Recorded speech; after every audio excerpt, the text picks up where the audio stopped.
আদিবাসীদের দখলীকৃত বা বসবাসকৃত জায়গা,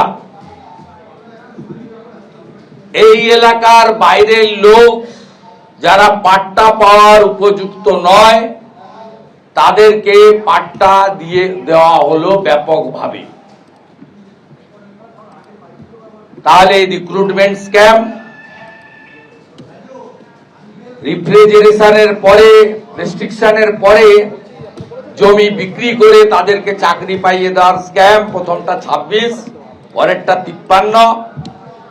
আর পরে আদিবাসী যারা মৌখিক দখলে ছিলেন বংশ পরম্পরায়, তাদেরকে পাট্টা না দিয়ে বিএলআর অফিস থেকে পাট্টার খাতা সরিয়ে দিয়ে এফআইআর করার অর্ডার হয়েছে, কেউ জানে না।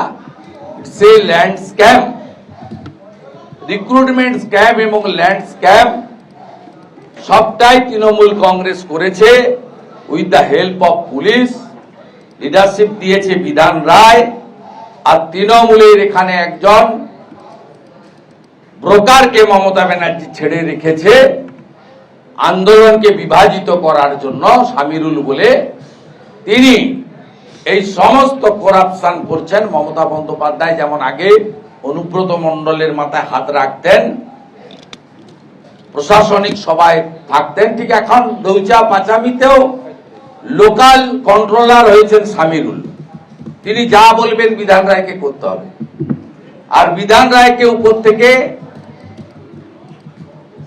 প্রোটেক্ট করছেন পিবি সেলিমরা। আর মমতা বন্দ্যোপাধ্যায় খুব খুশিতে আছেন যে ওখানে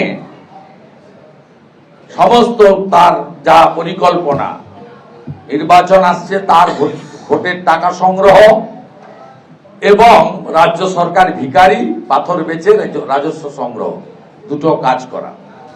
আমরা আরেকটা জিনিস আমি দিয়ে শেষ করব।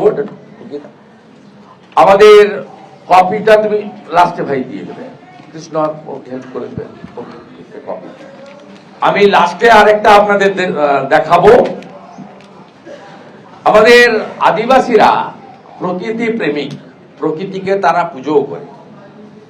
ওখানে তাদের প্রতিশ্রুতি দেওয়া হয়েছিল যে গাছ নষ্ট হবে না। ডিএম বলেছিলেন এবং নতুন প্রযুক্তি করে গাছগুলোকে তুলে নিয়ে পুরো শেকড় শুদ্ধ অন্য জায়গায় বসিয়ে দেব, সেখানে গাছগুলো স্বাভাবিকভাবে পুনর্জীবিত হয়ে তাদের গাছের যে কাজ সেটা করবে।